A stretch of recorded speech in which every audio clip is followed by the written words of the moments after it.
No, Felicity asked to come along. And I almost said no, because I thought you wouldn't like it. And there's no reason for her not to come. Yes, there is. I wouldn't like it. I began to see the movie as a dramatization of the idea of possession in some way, between two people and between countries. Rationally, she knew she couldn't possess him and probably didn't want to, that was his essence. But the woman wanted him and wanted to marry him and wanted to be the Honorable Mrs. Dennis Van Chatten. His selfishness was his weakness, and that her possessiveness was her weakness. His selfishness about protecting his individuality was his Achilles heel, and her need to be assured of closeness was her Achilles heel. Why is your freedom more important than mine? It isn't. And I've never interfered with your freedom. No, I'm not allowed to need you, or rely on you, or expect anything from you. I'm free to leave. He's just not going to bend. Is that good?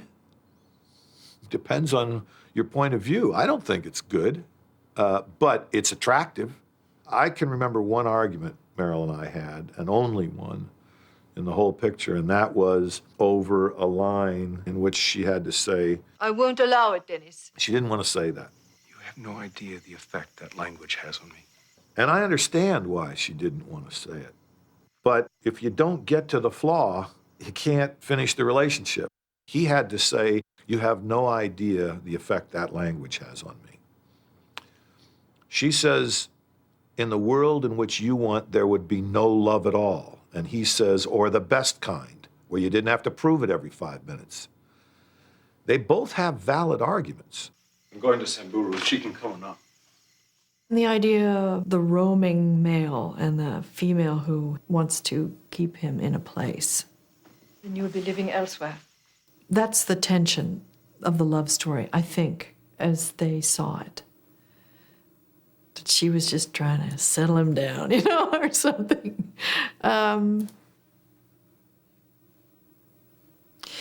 I think that that Isaac Dinesen herself is more interesting than that.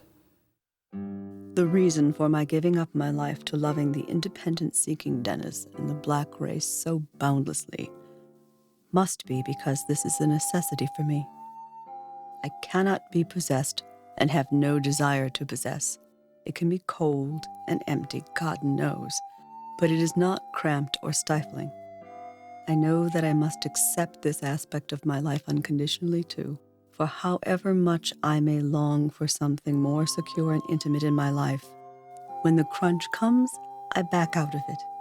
And this recurs continually. She was a divorced woman past 40, with no income or occupation. She sold the farm to a developer who would section her land and sell off the pieces. He offered her a plot as a gift, but she could not imagine lingering in Africa this way. It would corrupt all that she had lived for. She could face any amount of sacrifice, for this was blood well spent. But she rejected any path that required her to repress her spirit.